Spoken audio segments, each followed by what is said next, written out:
நீங்கள் உங்கள் லைஃபை நிம்மதியாக வாழ்ந்து கொண்டிருக்கும் போது திடீரென்று ஒரு நாள் உங்களுக்கு வயது மிகுந்து முதுமையால் இறந்து விடுவது உங்களுக்கு வெறுப்பாக தோன்றவில்லையா?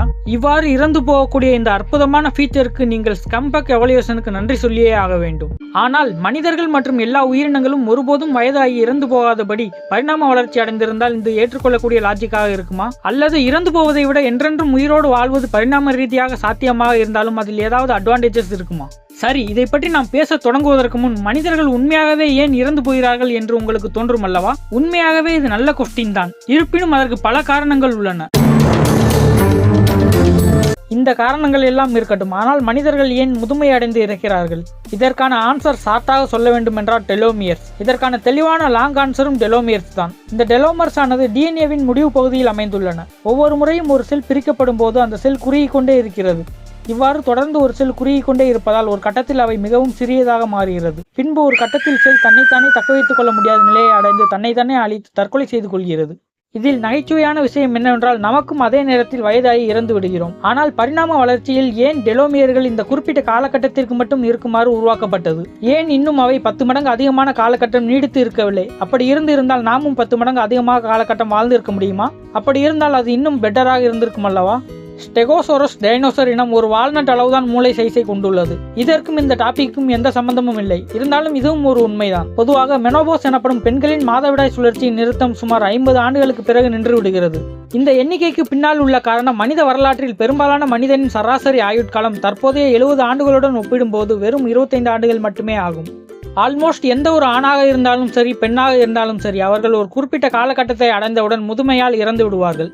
ஒவ்வொருவரும் இயற்கைக்கு மாறான காரணங்களால் சில சமயங்களில் இறந்து விடுகிறார்கள். அதாவது வளர்க்கக்கூடாத மிருகங்களை அவர்கள் பெட்டாக வளர்ப்பதன் மூலம். இவையெல்லாம் இருக்கட்டும், தற்போது மெனோபோஸ் எனப்படும் பெண்களின் மாதவிடாய் சுழற்சி நிறுத்தம் பற்றி சற்று தெரிந்து கொள்வோம். இது கேட்பதற்கே சற்று வினோதமாக இருந்தாலும் பெண்களுக்கு குழந்தை உருவாக்கக்கூடிய அனைத்து முட்டை செல்களும் பிறக்கும் போதே கருப்பையில் உருவாக்கப்பட்டுள்ளது. அந்த செல்ஸ் அனைத்தும் நிறைய ஊட்டச்சத்துக்களை கொண்டிருப்பதாலும் மிகவும் விலை மதிப்புள்ளது என்பதாலும் உடலில் அவற்றை பல உருவாக்காமல் இருப்பது முக்கியம். நீங்கள் 50 வயதிற்கு முன்பே கிட்டத்தட்ட இறந்து விடுகிறீர்கள் என்பது உறுதியாக இருந்தால் அதைவிட அதிக காலம் நீடிக்கும் உடலை உருவாக்குவதற்கு நீங்கள் ஏன் உங்கள் சக்தியை உபயோகப்படுத்தவில்லை? தற்போதைய காலகட்டத்தில் மனிதர்கள் பொதுவாக 50 ஆண்டுகளுக்கும் மேலாகவும் வாழ்கிறார்கள். அதுவும் ஒரு பிரச்சனையாக மாறத் தொடங்கியுள்ளது. மனிதனின் பரிணாம வளர்ச்சியானது இயற்கையாகவே உங்களுக்கு 30 வருடங்கள் மட்டுமே வாழ தயாராக இருக்கும் உடலை வழங்கியுள்ளது. இதை பற்றி வேறு விதமாக தெளிவாக கூறினால், இயற்கை மரணங்கள் இயற்கைக்கு மாறாக நடக்கின்றன. அதேபோல் இயற்கைக்கு மாறான மரணங்கள் இயற்கையாகவே நடக்கின்றன.